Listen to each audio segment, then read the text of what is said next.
과거에 최연소 의원이셨던데. 최연소의 역사 같으신. 그러니까요. 부끄러워서 얘기하겠습니다. 이재호 구청장의 스타일에 대해서 아마 함께 원내에 계셨기 때문에 더 잘 아실 거라고 잘 몰라요. 생각을 합니다. 오래된 얘기라서 기억이 잘 안 납니다. 연애하고 있습니까? 물어보는 사람도 있네요. 구민들과 연애하고 있습니다. 연수구와 왜 연애합니다. 점점 묵묵보다 다수를 이용해서 소수를 공격했거든요. 그래서 국민들끼리 싸우게 만들고 본인들은 그런 가운데서 지지율을 유지하고.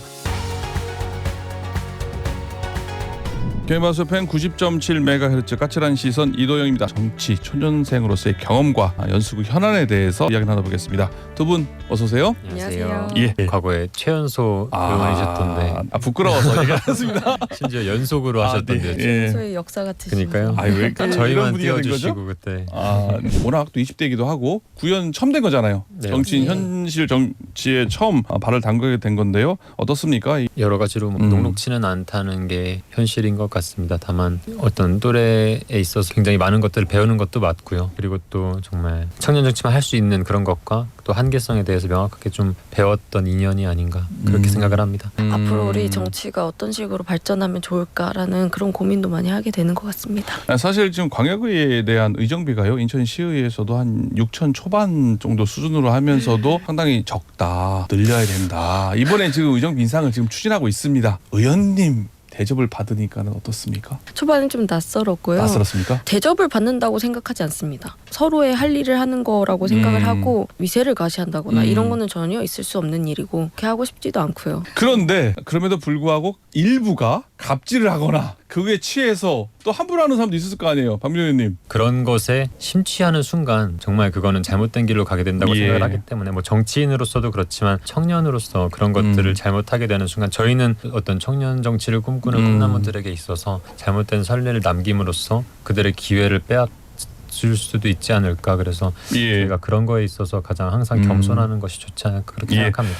정치인에 들어설 때 생각 어땠어요? 사실 지난 정권에 대한 분노가 가장 개인적으로는 컸습니다. 물론 모든 청년이 그렇게 생각할 거라고 생각하지 않고 저만의 생각일 수 있지만 다른 전문가들이 평가하는 경제정책이나 이런 것들을 다 떠나서 그때가 가장 사회적 갈등을 많이 야기시켰던 정부라고 생각을 했거든요. 그런 사회 갈등을 야기하고 소위 얘기하는 갈라치기를 통해서 자신들의 지지율 유지하는 그런 행태 약간 왜냐하면 항상 그들은 소수를 공격해서 다수를 이용해서 소수를 공격했거든요. 그래서 국민들끼리 싸우게 만들고 본인들은 그런 가운데서 지지율을 유지하고 또 그렇게 본인들 지지율을 유지하면서도 국민들의 필요한 그런 개혁에 대해서는 전혀 손을 대지 않았다. 그런 부분들이 본인들 정권 안위에만 관심이 있는 사람들이구나. 정말 예를 들어서 다주택자들을 정말 나쁜 사람들로 만들고 가장 좀 화가 났던 부분은 코로나 때가 제일 심했죠. 의사들과 간호사들을 갈등을 조정하고 가장 화났던 단어는 착한 임대인이라는 단어를 사용했을 때가 가장 좀 그랬던 게 자발적으로 임대료를 낮춰주는 임대인들을 착한 임대인이라고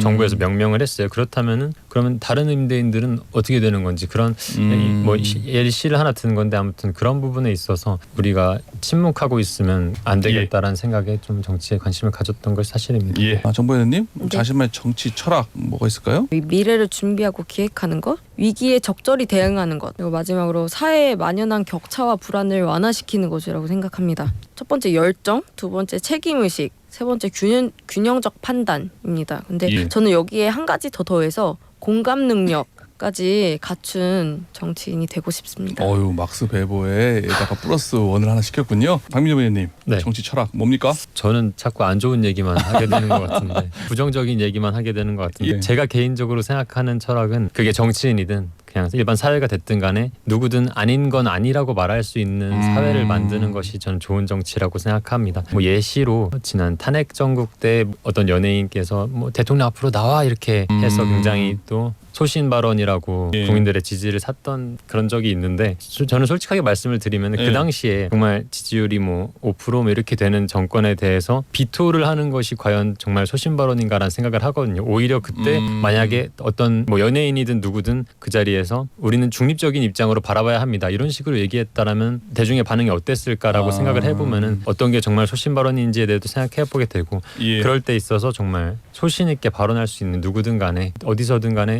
아닌 건 아니라고 말할 수 있는 그런 사회를 만드는 게 전 좋은 정치라고 생각을 합니다. 연애하고 있습니까? 물어보는 사람도 있네요. 프라이버시인데 뭐 이거 안 하셔도 됩니다. 뭐 연애하고 있냐 뭐 그런 얘기도 있네요. 뭐 안 하셔도 됩니다. 답변. 구민들과 연애하고 있습니다. 아 예.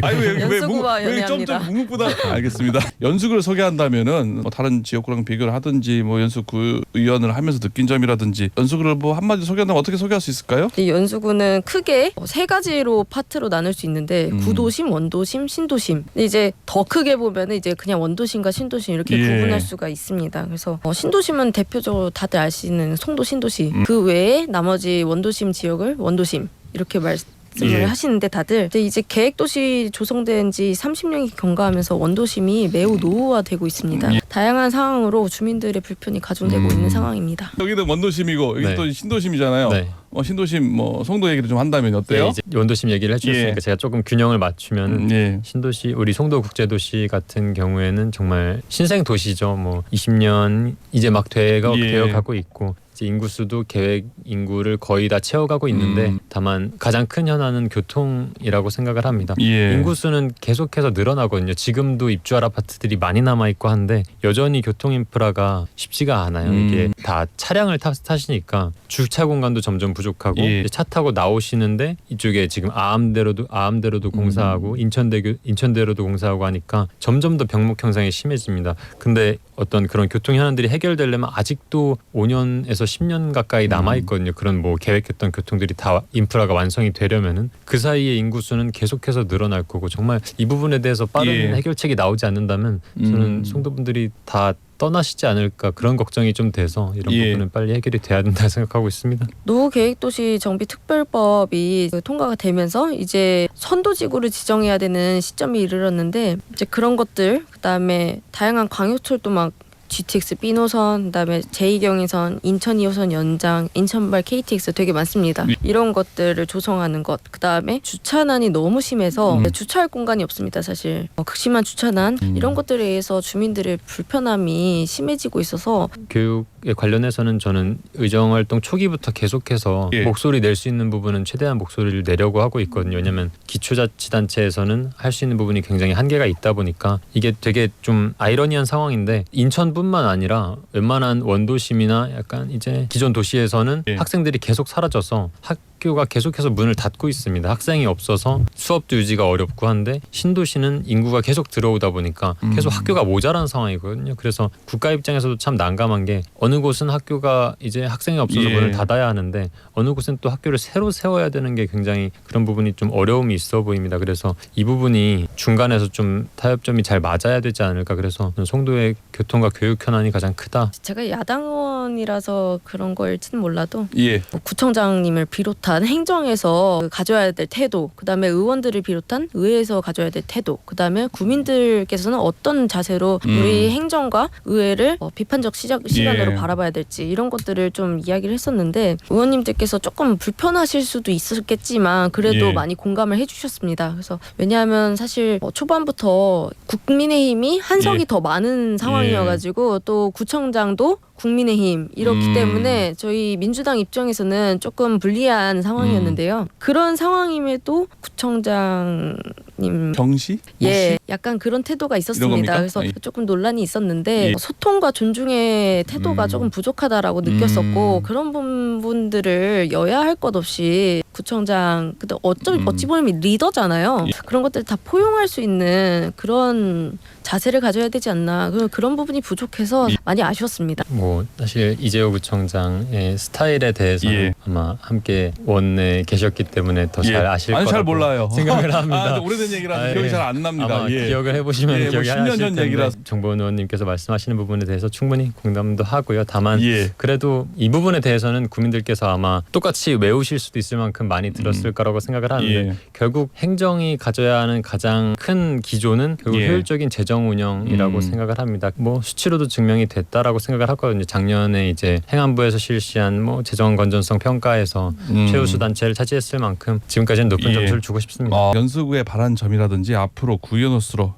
의정 활동 어떻게 할 건지 구정 활동 어떻게 하든지 포부 듣고 각각 한 1분 정도씩 듣고 마무리하겠습니다. 뭐 이번에 최근에 총선이 끝나기도 했고 예. 정치에 있어서 항상 나오는 논제 중에 하나가 51대 49에서 항상 우리는 51을 위한 정치를 해왔다라고 생각을 합니다. 그래서 저는 51대 49가 아니라 예. 100을 위한 정치를 하고 싶고요. 정말 선거에 필요한 51만을 위해서 하는 것이 아니라 반대에 투표한 49가 있다는 것을 항상 기억하고 그렇게 소신 있게 또 모두를 포용하는 그런 정치를 하고 싶습니다. 예. 우리 사회에 만연한 불평등이라든지 양극화 이런 격차를 좀 줄이는데 기여를 하고 싶고요. 그다음에 모두가 꿈꿀 수 있고 그다음에 그 꿈을 향해서 희망을 갖고 나아가는 사회 그런 사회를 만들고 싶습니다. 그래서 지역과 국가 발전을 위해서 제가 할 일이 뭔지 늘 언제나 고민하고 노력하겠습니다. 예. 오늘 전지적 인천 시점 여기까지 듣겠습니다. 두 분 3주 동안 이렇게 출연해 주셔서 많은 이야기 나눠주시고 출연해 주셔서 고맙습니다. 네, 감사합니다. 감사합니다. 예.